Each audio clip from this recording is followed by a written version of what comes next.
wawancara Farhad Abbas dengan keluarga musisi Ahmad Dhani menjadi perhatian publik dalam pekan ini. Komisi Penyiaran Indonesia sampai harus ikutan nimbrung agar keributan yang semakin liar ini tidak lagi disiarkan oleh televisi manapun di tanah air. Anjing menggonggong, kafilah berlalu. Himbauan KPI justru semakin memperpanas keadaan. Masyarakat pun menjadi semakin penasaran dan ingin tahu apa yang sesungguhnya terjadi. Perselisihan yang semakin tidak terkontrol dan menggila ini, suka atau tidak suka, telah memprovokasi masyarakat.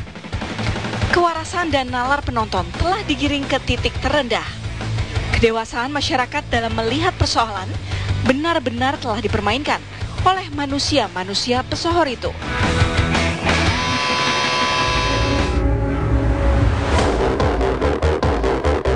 Bayangkan saja, saling ejek yang berawal di media sosial antara Farhad Abbas dan keluarga Ahmad Dhani rencananya akan diakhiri di ring tinju.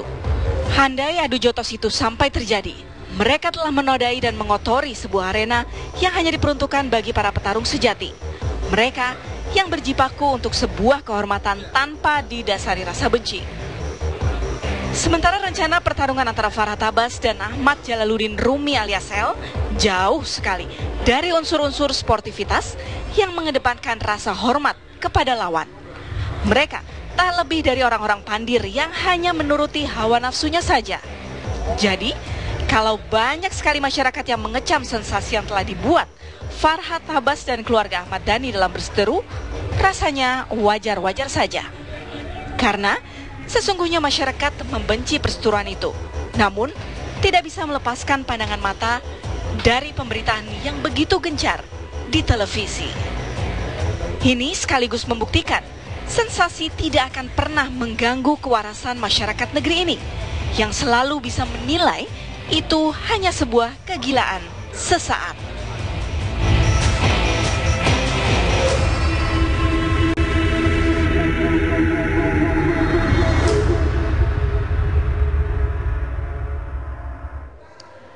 Ya, untuk dijelaskan kembali bahwa dalam diskusi ini tadi Bang Farhad sudah menjelaskan tidak ada pernah mengajak atau menantang keluarga dari pihak Ahmad Dhani, begitu ya Bang Farhad ya? Saya sama pernah sekali. nantang. Justru Dhani yang telah membesar-besarkan ini. Baik, itu yang harus dikelirkan terlebih dahulu. Jadi ini tidak datang dari dua pihak, begitu? Hanya pihak mereka aja. Baik, saya ingin ke Mbak Agatha Lili ya. Mbak Agatha, KPI menanggapi sepekan ini yang cukup lumayan menyeruak langsung seperti apa, Mbak Agatha?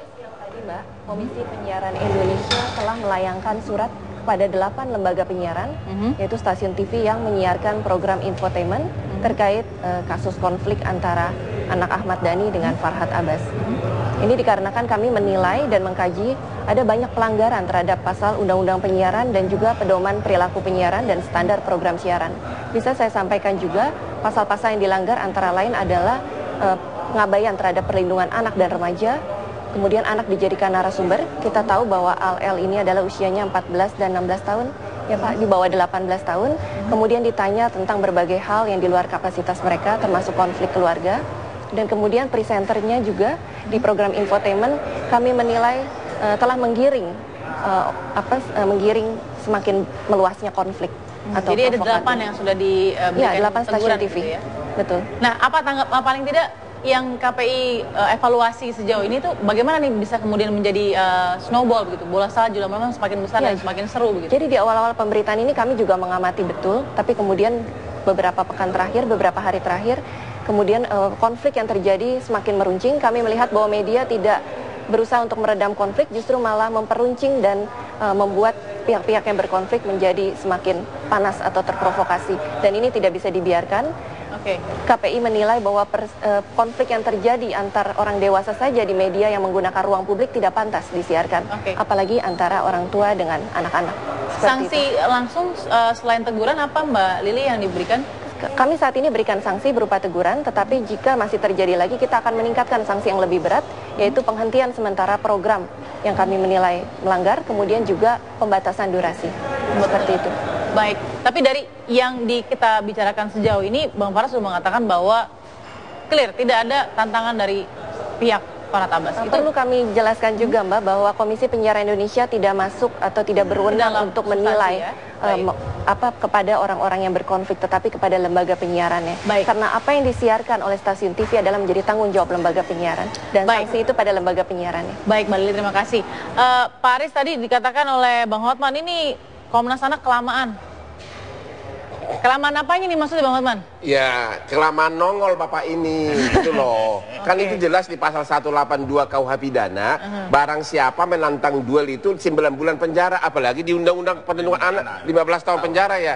Ya ini lai gua ini kemana gitu loh. Kenapa diam aja gitu loh, maksud saya gitu. Ya, kenapa Pak Aris baru sekarang nongol ya? Sejak awal kita ikutin ya, apalagi dalam proses keluarga mereka juga kita ikut memberikan saran-saran dan sebagainya. Nah, puncaknya sekarang ini menurut saya ini tidak perlulah dikembangkan lagi.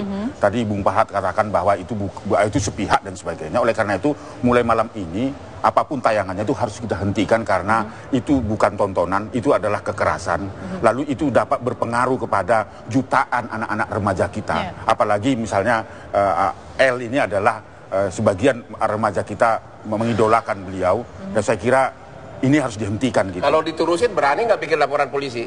Oh iya, karena ini pidana, siapapun yang melakukan membiarkan terjadi. Yang dilaporin siapa? Termasuk infotainment juga? Iya, karena ikut serta. TV One ikut nggak? Ya kalau TV One juga ikut serta mendorong terjadinya kekerasan itu siapapun, karena barang siapa. Dua pengacara dengan Dani yang menandatangani setuju untuk bertarung dan dipertina itu bisa dilaporkan. Ya bisa, karena ikut serta. Kalau unsurnya terpenuhi, ikut serta mendorong terjadinya kekerasan, maka oleh Undang-Undang Perlindungan Anak itu dapat dipidana, itu jelasnya. Jadi Bung Farhad juga kalau ikut serta, mau bertanding nantinya kalau ditawarin itu ikut serta namanya. Bung Hotman juga ikut serta memberikan hadiah sponsor tadi ya. Ikut serta. Meskipun hanya menyindir gitu tetap juga pelanggaran. Kalau itu nanti kita lihat unsur pidananya terpenuhi atau tidak kan begitu. Tapi yang jelas itu harus kita hentikan karena itu tidak elok untuk anak-anak Indonesia. Baik. Kita juga coba menghubungi pihak dari keluarga Ahmad Dhani. Mudah-mudahan ini ada respon juga.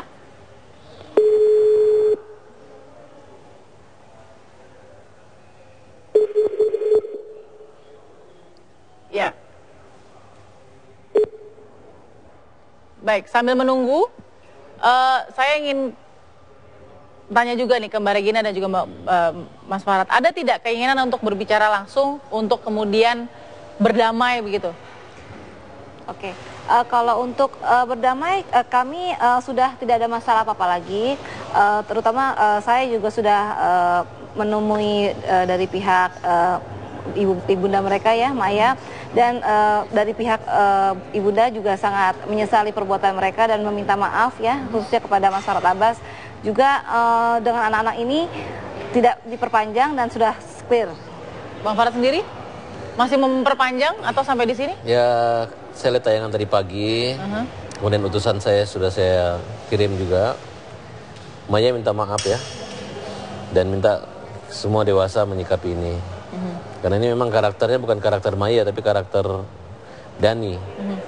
Ya artinya dengan membiarkan anaknya bukan dia lindungi tapi malah dia kirim dengan pengacara untuk mendaftarkan tinju kan. Ya tapi ini kan mau tidak mau suka tidak suka Bang Farhad ini juga sebagai respon ya terhadap Anda yang memang sangat ekspresif di dunia maya di sosial media. Ini atau suka usil gitu loh. Nah ini Bang Hotman punya pendapat yang suka usil. Apa nih yang sebenarnya kan kritik sosial.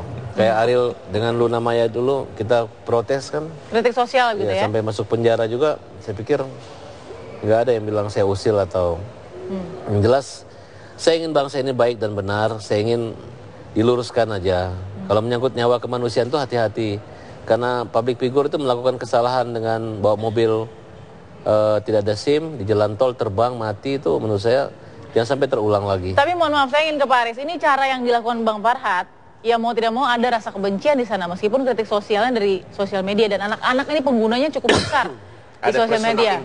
Ada kasus gitu loh. Iya, ini ada tidak Pak Aris juga melihat bahwa ini kecil tapi justru seperti efek domino begitu sosial media. Iya, saya kira inilah perubahan perilaku itu yang harus diantisipasi. Sejak awal saya katakan, kita ini capek-capek untuk mendorong, melakukan kampanye terhadap menghentikan kekerasan itu. Tapi ada satu pihak orang yang mendorong terjadinya kekerasan. Itu kemarahan kita. Oke. Jadi artinya anak yang punya perilaku seperti ini harus disadari betul bahwa dia tidak jauh dari lingkungannya. Oleh karena itu menurut saya ini yang harus dihambat gitu supaya tidak menjadi anak-anak yang punya perilaku seolah-olah menghalalkan kekerasan. Baik. Itu menurut saya. Jadi ini satu pelajaran yang baik, momentum untuk kita semua. Oleh karena itu saya mengingatkan kita semua agar kita betul-betul berhenti untuk melakukan kekerasan. Kalau saya tidak mendorong kekerasan, justru saya kritik bahwa kekerasan terhadap manusia akibat korban itu yang kami kritik. Oke, tapi begini, saya ingin tampilkan lagi tadi di layar kaca Anda pemirsa. Mungkin begini, Bang Farad, ini semua soal cara. Tidak mungkin ada asap kalau tidak ada api, begitu kan? Nah, ini dari Twitter yang terlihat, pelan-pelan kita akan coba baca seperti tweetnya Mas Bang Farad. Saat ini ada anak Daniel mau jadi petinju buat bantu bapaknya menuhin janji dan sebagainya bisa dibaca sendiri. Lalu kemudian ini terus ini Bang Farad memang kritik sosialnya cukup pedas begitu ya, nggak cuma soal ini. Anaknya sangat mau banget gitu.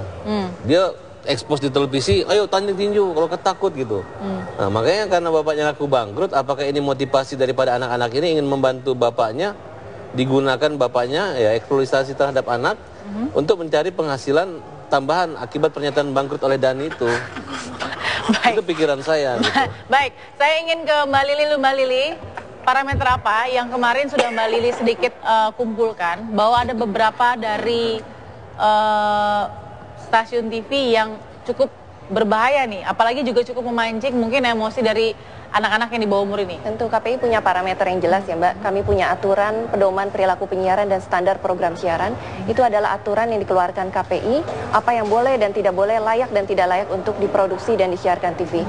Saya menyesalkan ketika media justru menjadikan anak ini sebagai objek untuk eksploitasi. Oh, tadi saya juga boleh sampaikan seharusnya seorang presenter harus bisa menghentikan.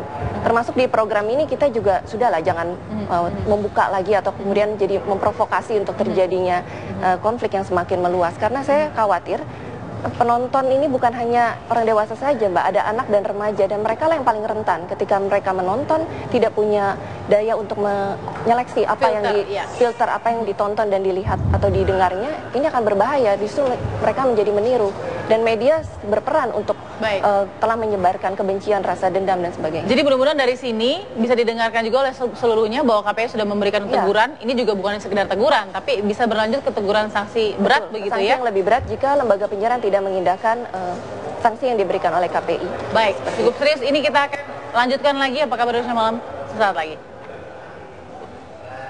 Aki ngadat, telepon Shop and Drive 5015. Berapa? 5015.